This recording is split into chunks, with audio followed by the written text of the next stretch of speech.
No warning, no nothing. My friend, he's your godfather, for fuck. His fucking daughter! You got that fucking cocksucker! Setelah sebelumnya Dwight bermasalah dengan salah satu anak buah dari Chiki yang mengganggu putrinya, kini setelah Dwight kembali ke Tulsa, ia mendapati masalah yang lebih besar.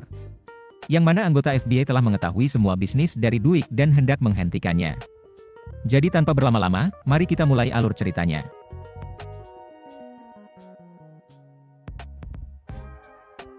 Stop. Walter, whatever's going on. I don't know what you're talking about. Do anything wrong. It's not illegal to have a social. Ray mo kenal aku orang sing ngomong sing ora-ora gancuk.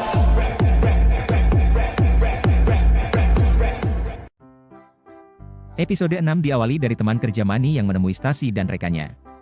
Diketahui bahwa perempuan tersebut merupakan seorang informan untuk FBI di bagian mata-mata. Awalnya Stasi dan rekannya hanya menyuruh sang perempuan agar memberikan informasi tentang kelompok bersenjata yang dipimpin oleh kavaleri. Namun ketika itu, sang perempuan malah mengatakan tentang geng lain yang dipimpin oleh Dwight. Apparently, my boy York, he's the real deal. Dwight something. He's all... Stasi yang tidak ingin jika Dwight bermasalah dengan FBI, ia pun mencoba untuk mengalihkan pembicaraan. You're an informant for the ATF, Nitrus's Nest. Namun tidak dengan rekannya. Sang rekan yang menyadari bahwa Dwight merupakan penjahat kelas kakap, ia pun menyuruh sang perempuan untuk melanjutkan pembicaraan seputar Dwight. Sang perempuan mengatakan jika Dwight hendak mencoba berbisnis di wilayah dari kavaleri. Dan karena niatan dari Dwight, kavaleri yang tidak senang pun mencoba bentrok. Karena informasi tersebut, sang rekan hendak mencoba memberitahukannya ke FBI. Awalnya Stasi mencoba untuk menghentikannya.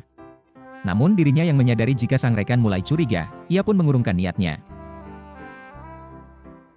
Become so territorial.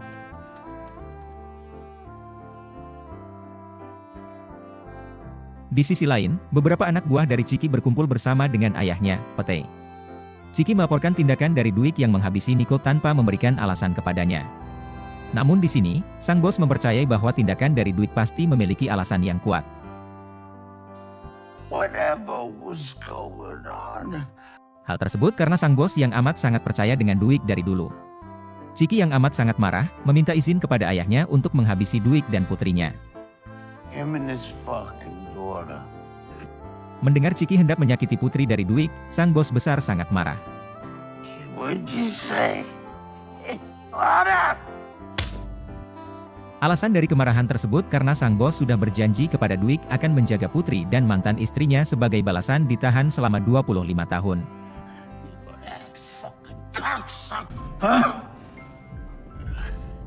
Setelah keberhasilannya menghabisi Nico karena menyakiti putrinya, di pagi hari sebelum Dwight kembali ke Tulsa, ia menyempatkan diri untuk bertemu dengan putrinya. Tujuan dari Dwight ialah memberitahukan jika dirinya telah menghabisi Nico. I wanted to talk to you first. He's gone.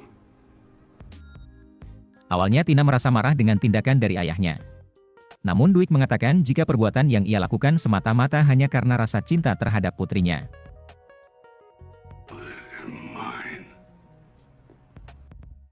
Tina bertanya apakah Dwight merasa biasa saja ketika menghabisi nyawa seseorang.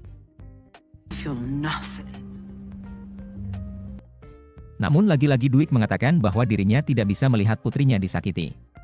Awalnya Tina merasa khawatir jika perbuatan ayahnya dapat membawa masalah yang lebih serius untuk dirinya. Namun di sini, Dwight mempertegas kepada Tina bahwa dirinya akan aman. Hal tersebut karena Dwight mengetahui sifat dari bosnya yang tidak akan ingkar janji untuk menjaga putrinya. I know he thinks you'll be safe.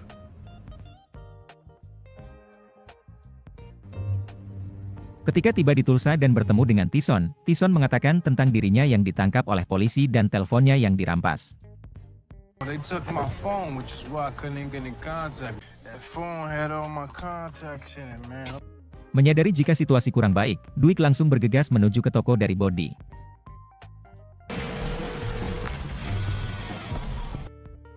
Mendapati telepon dari Body yang tidak aktif dan toko dari Body yang ditutup, membuat kecurigaan dari Dwight semakin tinggi tentang masalah yang hendak terjadi. Berpindah ke tempat pelatihan kuda. Sang perempuan yang menyadari jika bentrok yang terjadi antara Duik dan kavaleri akan sangat bahaya, ia menyarankan agar Manny membujuk Duik untuk bertemu dan berbicara dengan kavaleri. Manny yang menyadari jika saran tersebut terlihat bagus, mencoba untuk mengatakannya kepada Duik. Well, I'll relay it after that's out of my hand. Dari toko bodi, Duik mencoba menemui Mead di bar miliknya. Let's just say New York's over for me. Mead mengatakan kepada Duik jika sekarang Bodi sedang ketakutan karena tindakan penculikan yang dilakukan oleh kavaleri. Friend snatched him up, rattled his cage a bit. To be diplomatic, can I? Duik yang menerima kabar dari Manny untuk bertemu dengan kavaleri, ia pun mengajak Mead untuk menemaninya. Di pagi harinya, pertemuan antara Duik dan kavaleri pun terjadi di sebuah bangunan kosong. Di sini kavaleri amat sangat marah tentang Duik yang berani berbisnis di kawasannya. Kavaleri memerintahkan Duik agar meminta izin terlebih dulu sebelum menjalankan bisnis. Kitchen. An interloper, a hard day's labor to find. Namun Duik, ia mempertegas jika tidak ada satupun orang yang dapat mengaturnya. He's gonna do about it. Let's say that was almost poetic. Dan alhasil pertemuan yang dikira hendak menghasilkan perdamaian, kini malah membuat suasana menjadi semakin panas. This land belongs to you. Berpindah ke Tina. Ketika itu, telepon rumah dari Tina berbunyi. Ketika Tina mencoba mengangkatnya, tak ada jawaban yang diberikan. Hello?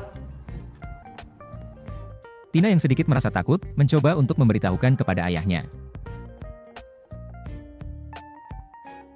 Tina mengatakan perihal panggilan telepon yang tidak ada suara. Someone called earlier and hung up. Just let me know. I will. Mendengar hal tersebut, Duik langsung menelusurinya dengan bertanya kepada anak buah dari Chiki yang bernama Godi. Duik bertanya tentang perihal telepon masuk kepada Tina. Namun Godi mengatakan bahwa dirinya tidak tahu apa-apa soal putri dari Duik. Diceritakan bahwa Godi dan Duik sudah berteman sejak bertahun-tahun. Dan karena untuk menghilangkan kecurigaan dari Duik, Godi menawarkan bantuan jikalau Duik membutuhkannya. Look, Dwight. Duik yang tak ingin menyia-nyiakan kesempatan, menyuruh Godi untuk datang menemuinya di Tulsa. Get on the next flight out here. Mendapati permintaan dari Duik, Godi terlebih dahulu rasan-rasan kepada Chiki dan bos besar. Awalnya Chiki melarang Godi untuk pergi ke Tulsa. Hal tersebut karena Chiki menganggap bahwa itu merupakan jebakan dari Duik untuk membunuh Godi. Namun berbeda dengan bos besar. Ia malah memerintahkan kepada Godi untuk mendengarkan Duik dan bergegas ke Tulsa.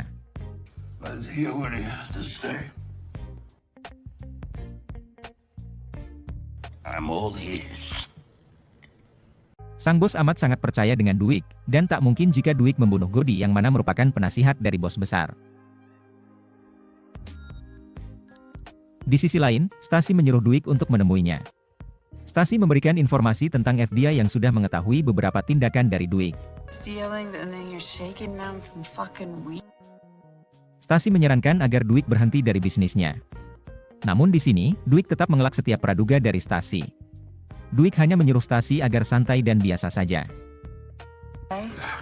Relax, because the FBI is all over this. I don't know what you're talking about. Setelah ketakutan berat yang dialami Bodi, kini ia coba menenangkan pikiran dengan relaksasi. Namun ketika itu, beberapa anggota FBI datang dan membawanya. Someone's pounding on your door. Agent Oscar Ruiz with the FBI. I'd like to ask... Tak hanya membawa Bodi, toko dari Bodi pun diperiksa oleh anggota FBI yang lain. Namun di saat itu, anggota FBI tidak menemukan barang bukti ganja satupun.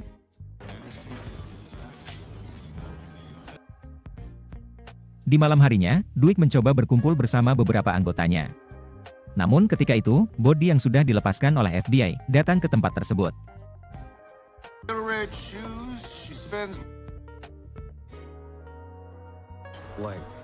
White. Bodi sangat marah akan Duik yang tidak menepati janji untuk menjaganya. Hal tersebut karena Bodhi menganggap bahwa semua ganja dan uangnya di toko telah disita oleh FBI. Oh, and by the way, they cleaned out the safe. Namun ketika itu, Duik menyuruh Mead untuk mengambilkan sebuah tas besar.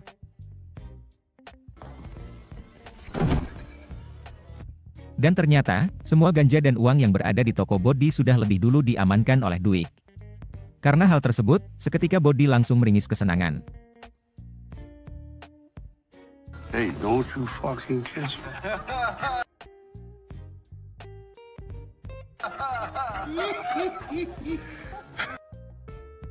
Di pagi harinya di tempat biasa Duik bersantai meminum kopi, ia bertanya kepada seorang pelayan akan kuda putih yang biasanya ia lihat berjalan-jalan di kota. Sang pelayan mengatakan bahwa kuda putih yang bernama Pilot hendak dieksekusi. Hal tersebut karena ulah dari sang kuda yang menimbulkan banyak kerugian. Duik yang menganggap jika sang kuda sudah memiliki tempat di hidupnya, sehingga ia mencoba untuk membeli kuda tersebut dari pemiliknya. Diceritakan bahwa sang pelayan bernama Spencer. Ia hendak berhenti dari pekerjaannya menjadi pelayan.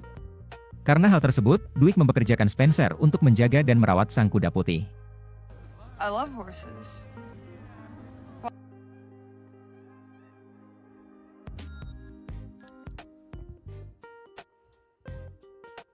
Diceritakan bahwa pemilik peternakan kuda tersebut bernama Scorcher. Scorcher.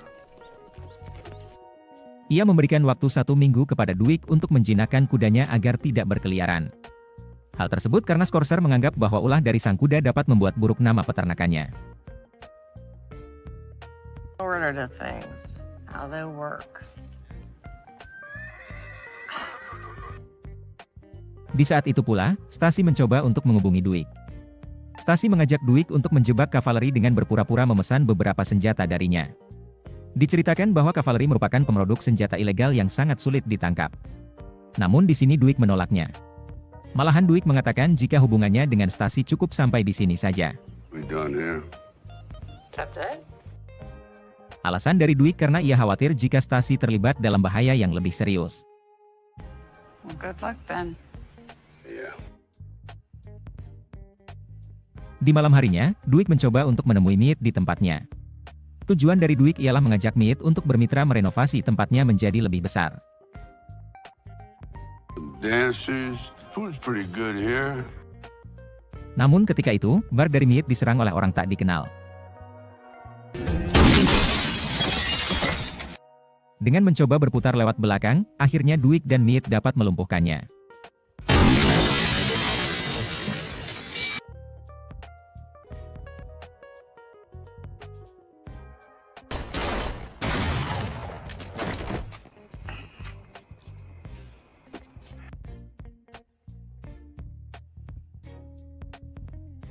Di lain sisi, terlihat Tina yang turun dari mobil bersama anaknya. Ketika sang suami meminta izin untuk keluar sebentar, dirinya malah dihajar oleh seseorang yang tak dikenal.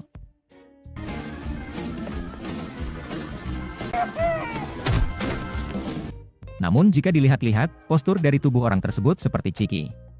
Episode 6 nampaknya cukup sampai di sini. Nantikan episode selanjutnya di beberapa hari ke depan. Jangan lupa saran dan kritiknya, agar dapat lebih bagus untuk kedepannya. Dari saya, wassalam. You got any intel?